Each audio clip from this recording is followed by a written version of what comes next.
सत्य police times. मैं महाराष्ट्र के गोंदिया में इसी वक्त सर्किट हाउस में उपस्थित हूँ और यह बहुजन चळवळी में जो काम करते नौजवान वो कार्यकर्ता यहाँ उपस्थित है। मैं उनका सर्वप्रथम सत्य पुलिस टाइम में उनका स्वागत करता हूँ। धन्यवाद। सत्य पुलिस टाइम्स का हार्दिक अभिनंदन। सामाजिक और धार्मिक आंदोलन में बहुजन समाज पार्टी की क्या भूमिका है? मैं प्राध्यापक सचिन नांदगाय इस ग्रामीण क्षेत्र से हूँ, गोंदिया जिला। पहली बार तो बहुजन समाज पार्टी में लगभग मैं 20-25 सालों से काम कर रहा हूँ और साथ ही काम करने के पहले जैसी मेरी पढ़ाई जारी थी उस समय मैंने बाबा साहब फुले शाह अम्बेडकर जी का साहित्य पढ़ने की कोशिश की और जैसे साहित्य मैंने बाबा साहब अम्बेडकर जी का पढ़ा, कांसीराम साहब का साहित्य पढ़ा, तो मुझे नज़र आया कि महाराष्ट्र में बाबा साहब अम्बेडकर जी ने जो हमारे लिए मिशन बताए, जो विचार बताए, जो समाज परिवर्तन की लड़ाई बताई, उसका आधार कुछ और है और लोग उस दिशा में नहीं हैं। तो जैसी इस आंदोलन को समझने के लिए हम जब सभी चीज़ों का आकलन किए, जैसी कि बाबा साहब अम्बेडकर जी ने कहा कि सामाजिक और धार्मिक क्रांति किए बगैर राजकीय क्रांति नहीं हो सकती, ये बात उतनी भी सत्य है। लेकिन जैसी धार्मिक क्रांति हम ले लेते हैं, जैसी कि भगवान बुद्ध जी ने 2500 साल पहले कहा कि इस पृथ्वी तल पे जो आदमी दुखी है, जिसके अंदर दुख है, वो दुख दूर किए बिना, उसका कारण की खोज किए बिना, उसका मध्यम मार्ग निकाले बिना उसके अंदर कोई बदलाव नहीं आएगा। इसलिए भगवान बुद्ध जी ने 2500 साल पहले इस भारतवर्ष के इस विश्व लेवल के लोगों को उन्होंने मानव हित के लिए आर्य सत्य का मार्ग दिया। लेकिन मैं इस पड़ाव पे हूँ कि आज के तारीख में अगर धम्म लोगों के पास में नहीं पहुँचा है, इस बुद्ध धम्म की विचारधारा धार्मिक क्रांति के माध्यम से अगर समाज के पास में नहीं पहुँची, हर इंसान के पास में नहीं पहुँची है, तो इसका मुख्य कारण ये है कि भगवान बुद्ध जी के पहले भी 2500 साल पहले जैसे भगवान बुद्ध ने कहा दुख है, तो दुख तो आज भी है।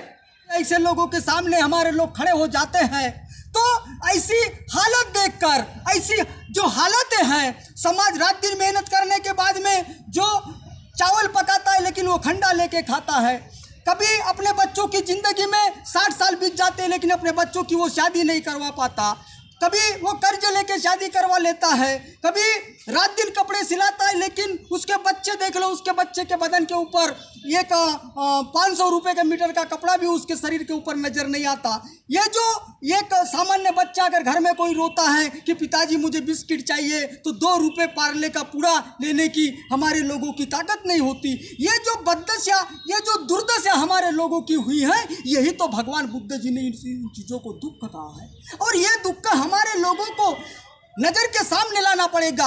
ये इसका जो कारण है, इसका कारण भगवान बुद्ध जी के ज़माने में अलग था, उस समय तो अज्ञान था, लेकिन आज इस देश के अंदर बहुजन समाज पार्टी के माध्यम से सर्व समाज में वो चीज़ें हमें बताना बहुत ज़रूरी है कि आज जो दुख है, इस दुख को मिटाना है। तो भाई डॉक्टर बाबा साहब अम्बेडकर जी ने कहा है कि ये जो मैंने जो बहुजनों के लिए मास्टर चाबी बनाया हूँ, कांसीराम साहब भी वही बातें बताते हैं कि जो मास्टर चाबी है, तुम 85% लोग हो, इस देश के SC ST OBC माइनॉरिटी के इकट्ठा हो जाते हो तो 85% लोगों की शक्ति बन जाती है। तुम मास्टर चाबी अपने हाथ में लो और फिर इसका निवारण भी मान्यवर कांसीराम जी और बाबा साहब के माध्यम से विचारों के सामने आते हैं। वो कहते हैं कि तुम्हारा बलशाली समाज है, मैंने तुम्हारे लिए एक छत तैयार करके दिया हूँ, ये छत में सबको आना है, तुम्हारी हाथी जैसी ताकत है, हाथी को आजमा लो, हाथी पे बैठो। लेकिन हमारे लोगों के पास में अभी तक के सोच समझने की शक्ति पूरी तरह तैयार नहीं हुई, वह किसी के मनुवादी साजिशों में गुमराह हो जाते हैं। और ऐसे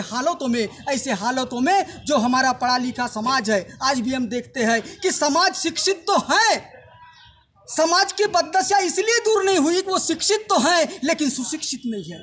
बाबा साहब अम्बेडकर जी ने बार बार कहा, कांसीराम जी ने भी बार बार कहा कि मुझे केवल बुद्धिमान और कर्तृत्ववान लोगों की ज़रूरत नहीं, तो मुझे निष्ठावान होना जरूरी है। और निष्ठा नहीं होने के कारण बाबा साहब जी के सामाजिक क्रांति का क्या हुआ, राजकीय क्रांति का क्या हुआ कि जैसे बाबा साहब अम्बेडकर ने कहा 1956 को कि मैंने ये गाड़ा यहाँ तक चलाया हूँ, इस गाड़े को आगे लेके जाओ, लेकिन कोई भी हालत में ये गाड़ा पीछे नहीं जाना चाहिए, इसका ध्यान रखना चाहिए। लेकिन ऐसे हालत में क्या हुआ, हमारे लोगों ने, कई लोगों ने बाबा साहब के आंदोलन को आगे बढ़ाने के लिए सामने आए। जुआड़ी इधर लेके गए तो बंडी इधर लेके गए, अलग अलग चक्के हो गए। और ऐसे हालत में हम लोगों ने देखा कि बाबा साहब जी का आंदोलन जो जिनके ऊपर निर्भर था, जो अपने आप को बाबा साहब के अनुयायी कहते थे, बाबा साहब के भक्त कहते थे, हम बाबा साहब के आंदोलन को चलाने वाले लोग कहते थे, वह लोग शक्तिशाली होना चाहिए। जैसे बाबा साहब अम्बेडकर ने कहा कि कुछ क्यों ना हो, लेकिन तुम शेर के समान बनो, शेर के समान जियो और ये आंदोलन को चलाओ। लेकिन बाबा साहब को आंदोलन को चलाने वाले लोग जो अपने आप को शेर समझते थे, वह शेर लोगों ने अपने हाथों में आंदोलन लिया, समाज को बरगलने का काम किया और ऐसे हालत में वह भूसे के घोड़े साबित हो गए और बाबा साहब अम्बेडकर का आंदोलन ये पीछे आ गया।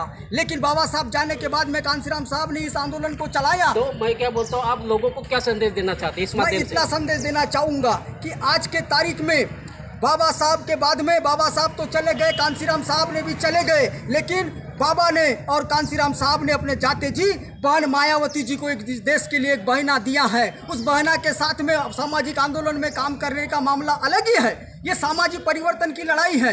बहुजन समाज पार्टी को इस देश में अगर सत्ता में काबिज करना है तो हमें हर बूथ स्तर का आदमी, ग्रामीण क्षेत्र से लेके हर कस्बे का आदमी बहन जी के हाथों को मजबूत करना पड़ेगा। हमें कैडर, जो कैडर होता है, कैडर तो निर्माण करने वाला होता है, लेकिन अभी तक के लोगों के अंदर कैडर क्या चीज़ है, कैडर कौन होता है, ये अभी तक के लोगों को समझ में नहीं आया। और इसलिए असली जो लोग हैं, वो असली लोग समाज में जब तक के पहुंच नहीं पाते, समाज को बता नहीं पाते, तब तक ये आंदोलन इस देश में सफल नहीं हो सकता। और इसलिए हमारी प्रथम जवाबदारी ये है कि सही लोगों को साथ में लेकर इस आंदोलन को बरकरार रखना है और देश में इस गति को मजबूत करना है। मैं संजीव भांबोरे, उप संपादक सत्य police time, Gondia rest house. महाराष्ट्रासह देशभरातील ताज्या अपडेटेड घडामोडी पाहण्यासाठी आमच्या चॅनलला लाईक, शेअर, सबस्क्राईब करा। सत्य पोलीस टाइम्स, पोलीस व सामान्य जनतेचा बुलंद आवाज।